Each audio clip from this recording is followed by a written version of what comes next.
شەوان ماڵەکە هەڵسەر حالەتات خۆیان هەتا بەهی ناخەون. دەچینە ئەو ناوچەیی پارێزگای دیالە کە هیچ هێزێکی عراقی و کوردی تێدا نییە و بووەتە مۆڵگەی چەکدارانی داعش.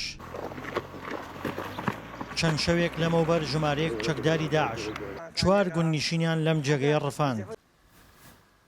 دواتر کە سوکاریان ویستیان بەهانایانەوە بچن بەڵام کەوتنە بۆسەی داعشەوە و 7 گوندنشین کوژران و بریندار بوون. پێش چەند ڕۆژێ ئەلێرەوە چەتەکانی داعش بەم ڕێگایە ئاوا هاتن ئەلێرا لە لای ئەم دیا ئەلێرە ئەوان مەشغوڵن بە ئیشی کشتتوکاڵیەوە ڕفێندانیان دوای ئەوە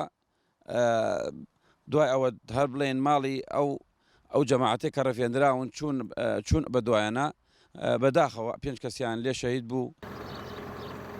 بەشێک لە گوندەکان بە ڕۆژ چۆڵ بەڵام بە شەو دەبنە شوێنی چالاکی و حەوانەوەی داعشەکان. دانیشتوانی گوندەکانیش چۆڵیان کردووە.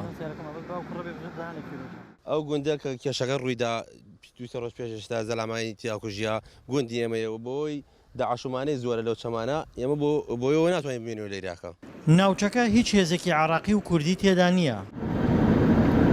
ڕابیەکانی پێشمەرگە و سوپا چەندین کیلۆمەتر لە یەکتریەوە دوورن.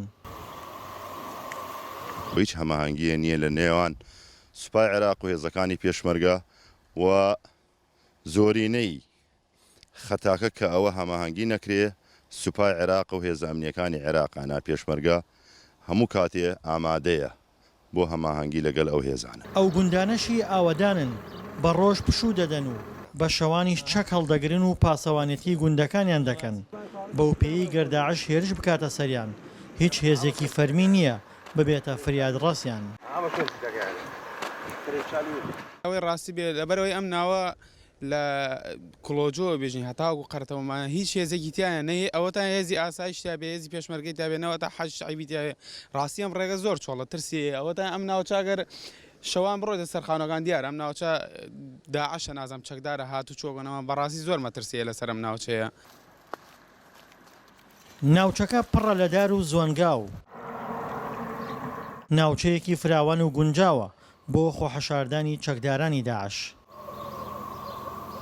هەرچەندە حکوومەتی عێراق و هەرێمی کوردستان ژووری هەماهەنگی پێشمەرگەیان بۆ ئەنجامدانی ئۆپەراسیۆنی هاوبەش پێکێناوە بەڵام چەند شەوێک لەمەوبەر لەم گوندەی کە لە پشتی منەوەیە هێزەکانی داعش هێرشیان کردە سەری و 5 هاوڵاتیان کوشت بەڵام ئەوەی مای سەرنجە تاکو ئێستا هیچ هێزێک لەم ناوچەیە بوونی نییە کە دەکەوێتە نێوان سەنگەرەکانی پێشمەرگە و سوپای عێراقەوە و هیچ هەماهەنگیەکیش نییە.